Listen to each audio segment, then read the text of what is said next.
Alright guys, welcome to my channel. Today we're working on a 2001 Nissan Altima limited edition. So our little problem that we're having here is that it's indicating on the car that we are running low on brake fluid. So therefore, I checked the brake fluid. It's very low, maybe even no brake fluid. The car still brakes, but you have to press the brake pedal all the way down. So I added some more brake fluid to see what it would do.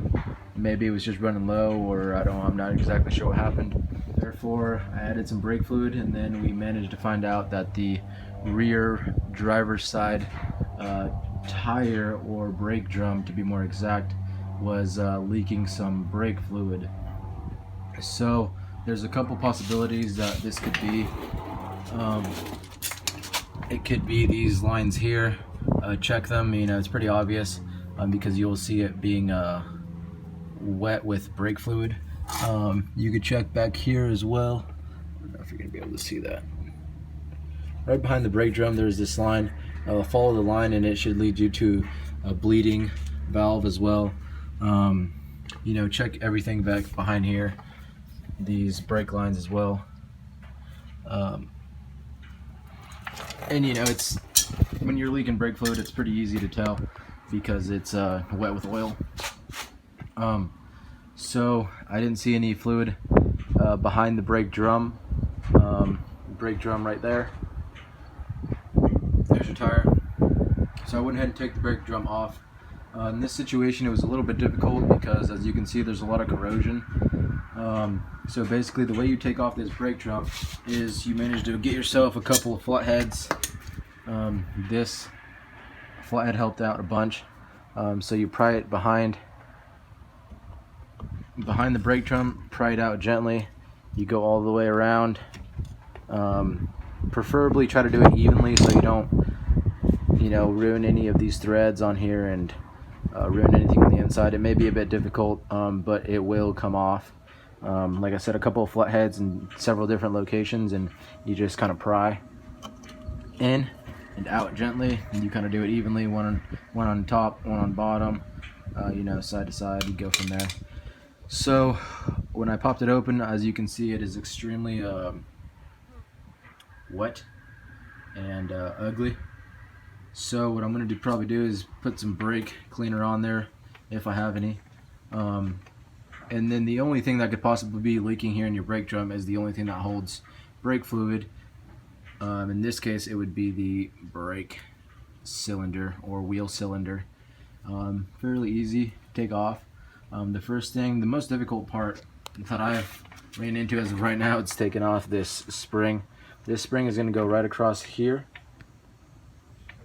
and it's going to hook on right in this little notch right in there. You won't be able to see it, but there's a little notch in there similar to a notch in there. So there's your brake cylinder, and here is your notch right in there. So that's where your spring is going to go. You need to remove that spring. I managed to somehow get it off with some needle nose pliers. I've probably worked on it for a good 15-20 minutes already because of the fact that that spring is really tight on there. But it is possible. You just kind of work with it. Find your way of doing it. There's really no right or wrong way. You just kind of get it off there without, busting it or breaking it or something. But you get that off because it is holding the cylinder at these two locations there. Without taking that spring off, you will not be able to get the cylinder off. So from here, what we're going to do is remove, let's see if I can get, there we go. Got a little better view of it here, I think. So there's going to be a couple bolts back here. They're going to be right behind the brake cylinder. Let me go ahead and remove those and tell you what socket size they are and how it kind of looks after I remove it. So yeah, your next thing to do is remove the brake cylinder. Okay, so the next thing you do is you remove your brake fluid line, which attaches to the back of this cylinder here. It's going to look similar to exactly like this right here. Both ends are the same. I managed to get mine off with a 10mm. I will tell you that I have busted one of these lines before, and on this one, for example, if you did it, it wouldn't be too horrible because you go get another one, and it wouldn't be too hard to put back in. But the other vehicle I was working on, it ran all the way across to the other brake cylinder, and it was a bit of a mess, and it was a little more expensive because I think they go by like the length of this or whatever, and then sometimes they don't even have it made fit to this, so you have to somehow manage to not break it in the process of bending it back to the original stock way it was before. So 10mm, this brake line that is attached right there. Fortunately my phone is not focusing here, but you get the idea. You'll see it right back here. It's the brake line, it's 10mm. Pull that off, and then we go on to the bolts that are in the back there. Okay, so in this particular make and model, the next thing you would do is remove these two little bolts in the back that attach the brake cylinder to the actual brake drum there. So yeah, it's going to be these two. Used 5/16 socket. Excuse me. Yep, 5/16 socket. So you know, you just find your bolts back there. Now you can focus, of course. Anyways, they're going to be right back here. Pull that one, pull that one. Make sure you know your socket is in the left position so you don't bust anything. The next course of action would be, let's see, make sure my brake line's back there. I think it is. You may be thinking at this point in time that, well, it's not coming undone here, but sometimes you just need a little encouragement here.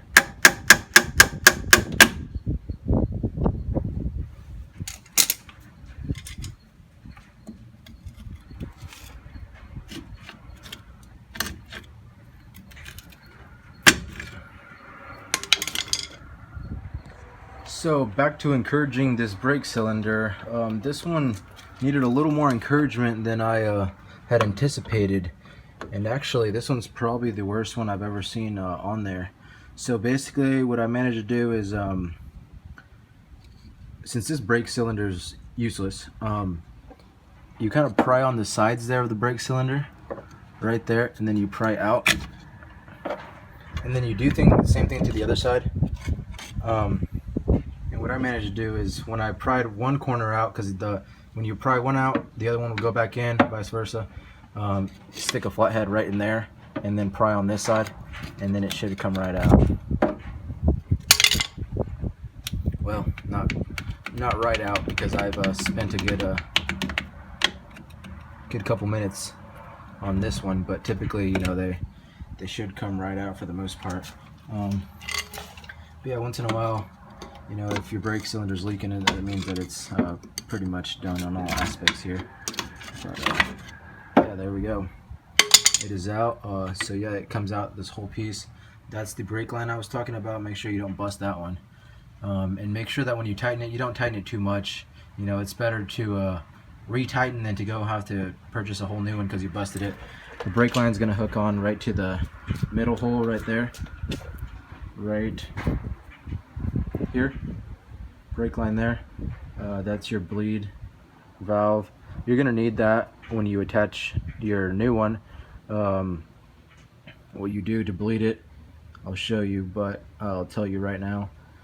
You're going to need to press on the brake all the way down, preferably with another person, or stick a 2x4 in there on the brake all the way down.